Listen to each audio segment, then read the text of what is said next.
మత్తయి సువార్త 7వ అధ్యాయంలో ఎన్నో వచనం చదువుతారు అని అంటే 21వ వచనం నుంచి చదవ ప్రయత్నం చేద్దాం.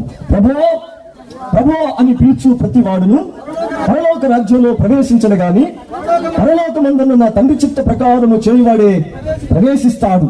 ఇంకొకసారి అనుకున్నాం, ప్రభువా ప్రభువా అని నన్ను పిలుచు ప్రతివాడు పరలోక రాజ్యంలో ప్రవేశించడు గాని పరలోకమందున్న నా తండ్రి చిత్త ప్రకారము చేయువాడే ప్రవేశిస్తాడు అని సెలవిచ్చాడు. ఇక్కడ ఏమని అర్థం చేసుకుందాం?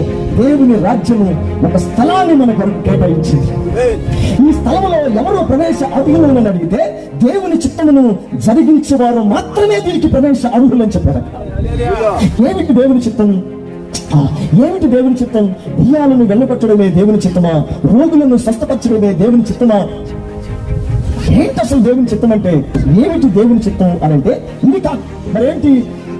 అదే పౌలు తెస్సలోనికీయుల పత్రికలు అంటాడు, జారత్వానికి దూరంగా వెళ్ళిపోవడం దేవుని చిత్తం.